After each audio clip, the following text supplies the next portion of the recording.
Dinas Sosial Kabupaten Mamuju Tengah, Mateng, Sulawesi Barat, Sulbar, merespon cepat keluhan masyarakat terkait adanya pria diduga orang dalam gangguan jiwa, ODGJ, kerap meresahkan warga.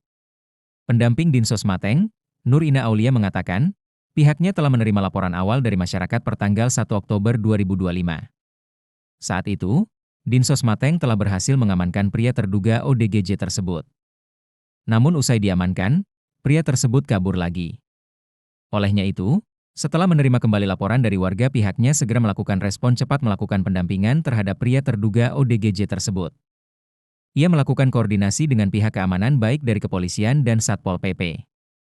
Ini dilakukan menghindari hal-hal tidak diinginkan ketika tidak ada pendampingan dari pihak keamanan saat mengamankan terduga ODGJ. Alhamdulillah, hari ini kami turun bersama-sama melakukan pengamanan kemudian dibawa ke rumah singgah.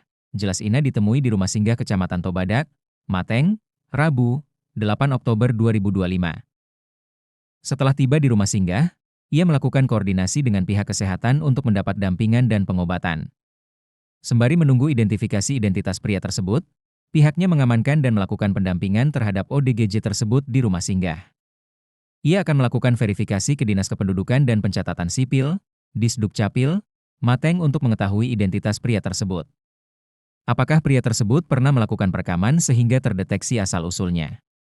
Jika identitas pria tersebut terdeteksi, maka akan dilakukan reunifikasi terhadap keluarganya. Namun jika identitasnya tidak terverifikasi, maka Dinsos Mateng akan melakukan pendampingan kesehatan kepada pria tersebut hingga sembuh. Sementara itu, Kepala Dinas Sosial Mateng, Haji Nirwanasari Aras mengimbau masyarakat untuk tetap waspada terhadap orang tak dikenal. Apalagi jika menunjukkan ciri-ciri ODGJ. Tetap berhati-hati kepada orang tak dikenal, tutupnya.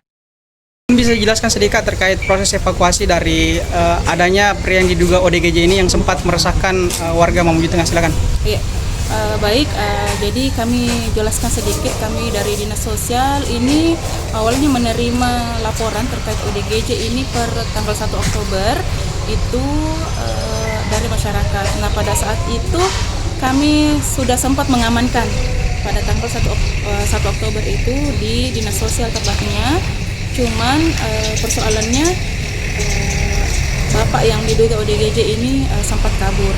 Nah, merespon dari beberapa laporan masyarakat, kami tentunya sebagai Dinas Sosial yang bertugas untuk melakukan pendampingan terhadap ODGJ itu, kami melakukan koordinasi tentunya kepada pihak terkait, termasuk Satpol PP, kemudian kepolisian, karena tentunya penanganan ODGJ itu sebelum kami dampingi tentu harus ada pengamanan terlebih dahulu diamankan, sehingga kami perlu koordinasi kepada Satpol PP. Alhamdulillah tadi Satpol PP sudah merespon, kami turun bersama-sama di lapangan untuk melakukan pengamanan. Setelah diamankan, kami sesuai SOP-nya kami tempatkan sementara di rumah singgah sambil berkoordinasi juga dengan pihak kesehatan. Tadi sudah kita lihat ada pihak kesehatan untuk memeriksakan kesehatannya, termasuk memberikan pengobatan kepada ODGJ yang diperlukan. Nah, mungkin setelah ini kami tentu akan berkoordinasi kembali ke Capil untuk mengetahui apakah ODGJ ini pernah melakukan perekaman sehingga kami bisa mengetahui identitas dan asal-usulnya. Jadi dalam istilah penanganan itu kita akan melakukan reunifikasi atau pengembalian ke keluarga apabila ODGJ ini sudah diketahui identitasnya. Namun apabila nanti pada saat hasil penelusuran di Capil ini tidak ada identitas, tentunya kami perlu untuk penanganan lanjutan, yaitu pengobatan medis, karena ODGJ itu memerlukan perawatan, ya. Jadi bukan hanya disimpan di Dinsos, tapi beliau memerlukan perawatan sebagai hak dasarnya, karena ini adalah masalah kesehatan jiwa. Jadi seperti itu mungkin untuk sementara. Oke, berarti nanti ada dua tindakan, Dika. Pertama, kalau memang terdeteksi identitasnya, dia dikembalikan ke keluarga. Betul. Kalaupun tidak, akan dilakukan proses penyembuhan ya, atau pengobatan gitu ya. Seperti yang sudah kami lakukan, ODGJ itu kami tentu ini kan dulu haknya untuk mendapatkan perawatan kesehatan, termasuk di sini kebutuhan dasarnya kami insya Allah siapkan. ada juga dari tim dari Basnas yang membantu untuk itu. Ini kan tadi ada proses evakuasi ke truk dan juga ini proses pembersihan. Apa kendala-kendalanya dari Ada teman-teman? tidak kendalanya tadi kan dirasakan sempat waktu kejar-kejaran Ya, tidak atau gimana?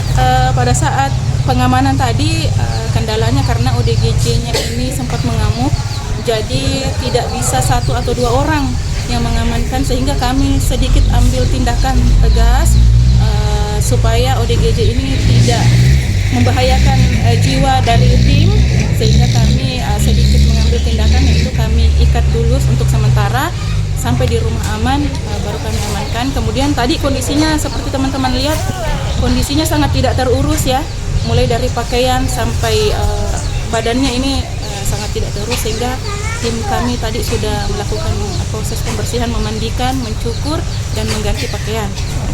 Untuk sementara dia di sini Ya, diamankan untuk ya? sementara sambil menunggu proses penelusuran keluarga, kami amankan di rumah singgah dinas sosial.